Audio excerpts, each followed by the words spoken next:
Morning, welcome back to my ঘরের মেয়ে channel. সবাই কেমন আছেন? আশা করি সবাই খুব ভালো আছেন। আজ সকাল সকালই ব্লগটা শুরু করলাম। ওই তখন 9:30 10টা বাজে। সকালবেলার কাজ সারা হয়ে গেছে আর পড়ানোও সারা হয়ে গেছে।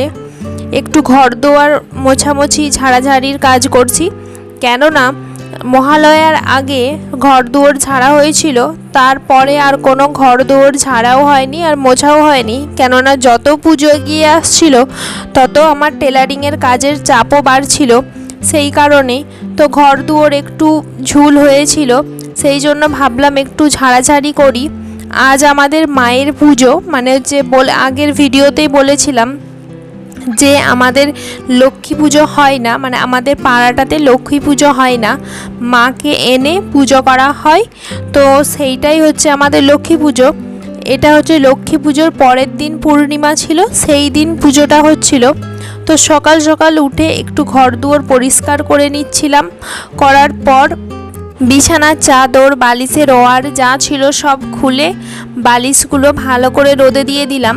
আমি যখনই ঘর পরিষ্কার করি বা ঝাড়াঝুড়ি করি, এটা আমার প্রথমে অভ্যেস যে হচ্ছে ঘর ঝাড়লে সেই দিনই বিছানার চাদর চেঞ্জ করে দিই আর ওই বিছানার চাদরটা কেচে দিই, সাথে বালিশ আর পাশ বালিশগুলোও একটু রোদে দিয়ে দিই, আর বিছানাতে ওপরের যে র্যাকটা থাকে সেটাও একটু রোদে দিয়ে দিই। তাহলে জিনিসগুলো একটু রোদে পেয়ে গেলে ভালোও থাকে আর বিছানাটাও একটু বেশ গরম হয় আর ভালোও লাগে।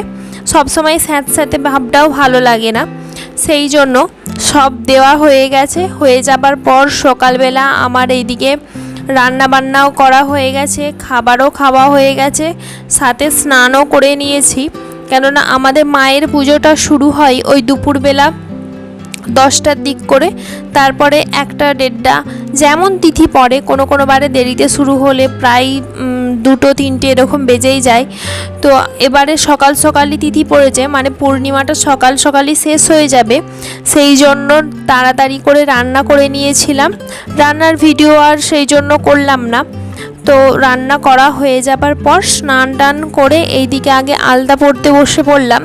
মায়ের মন্দিরে যাব, তারপরে বাঙালির তো সবথেকে গুরুত্বপূর্ণ রিচুয়াল যে কোনো শুভ অনুষ্ঠান বা শুভ কাজেতে এও স্ত্রী হলে পা ভর্তি আলতা, মাথা ভর্তি সিঁদুর, এগুলো তো খুবই গুরুত্বপূর্ণ। তো যে কোনো অনুষ্ঠান হলেই তো আলতা পরে যায়, তো তার জন্য মায়ের মন্দির যাব, আলতা পরে নিলাম পা ভর্তি করে। আর এইভাবে আলতা পরতে আমার খুব ভালো লাগে, আঙুলগুলো ডুবিয়ে রাখা, মানে আঙুলগুলো যদি ফাঁকা থাকে আমার একদম পছন্দ নয়। যার যেমন পছন্দ সে সেই রকম পরে, আমি যখনই আলতা পরি এভাবেই পরি। তো আলতা পরে নিলাম, নিয়ে রেডি হয়ে যাব। তাড়াতাড়ি করে রেডি হচ্ছিলাম, কেননা মায়ের পুজো প্রায় শুরু হয়েই গেছে, সেই জন্য। রেডি হয়ে যাবার পর আমি, বড় পিসিমণি, মা সবাই একসাথে, সাথে কাকিমাও ছিল, সবাই একসাথে বেরিয়ে পড়লাম মায়ের মন্দির যাবার জন্য। মায়ের মন্দির আসার পর পুজোও হয়ে গিয়েছিল।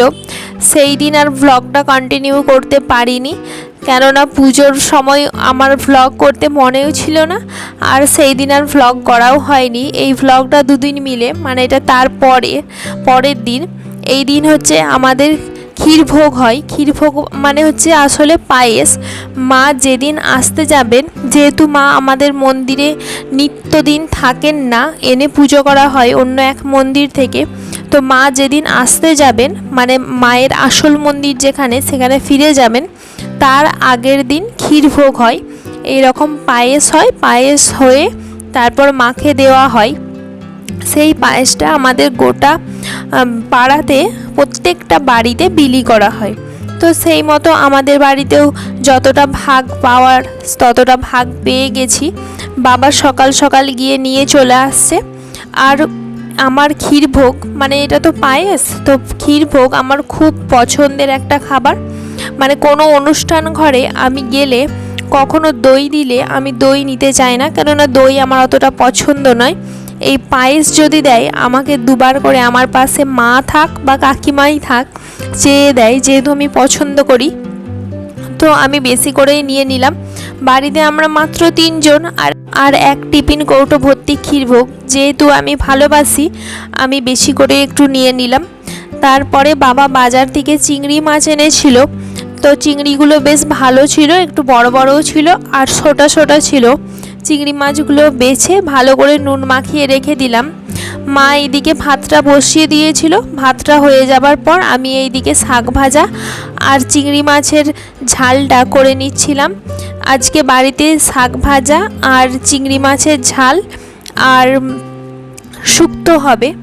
এই যে শাকগুলো দেখছেন এগুলো আমাদের গাছের টাটকা শাক হয়েছে। শীতকাল তো নানা রকম সবজি হয়, সেই মতো মূলো শাক লাগানো হয়েছিল। এই মূলো শাকগুলো এই শীতকালে লাগানোর প্রথমবার খাওয়া হবে। দারুণ কিন্তু টেস্ট হয়েছিল। বেশ বেশি করে রসুন ফোড়ন দিয়ে লঙ্কা দিয়ে ভালো করে ভেজেছিলাম, দারুণ খেতে লাগছিল।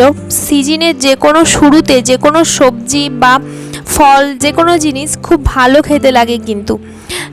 এইদিকে আমার চিংড়ি মাছটাও ভাজা হয়ে গেল। ভাজা হয়ে যাবার পর ঝাল করে নিয়েছিলাম। তারপরে দুপুরের খাওয়া দাওয়া আর ভ্লগ করা হয়নি। দুপুরের খাওয়া দাওয়া করে একটু রেস্ট নিয়েছিলাম। বিকেলবেলা এদিকে একটা ব্লাউজ করতে দিয়ে গিয়েছিল কাস্টমার, সেটাই কমপ্লিট করে নিলাম। নেওয়ার পর রেডি হয়ে গেলাম। বলছিলাম না আমাদের মায়ের মন্দিরে পুজো, সেই উপলক্ষে একটা অনুষ্ঠান হবে। সর্বসাধারণ মহিলাদের নাচের কম্পিটিশান হবে। তো বিকাল থেকেই শুরু হয়ে গেছে। সেই জন্য যেহেতু কম্পিটিশান 3টে স্টেপে হবে, সেই জন্য আমি মা সবাই মিলে দেখতে গিয়েছিলাম। তো আজকের ভ্লগটা এখানেই শেষ করলাম। যদি ভালো লাগে অবশ্যই লাইক কমেন্ট শেয়ার করবেন এবং চ্যানেলটি সাবস্ক্রাইব করে পাশে থাকা বেল আইকনটি বাজিয়ে দেবেন। ধন্যবাদ।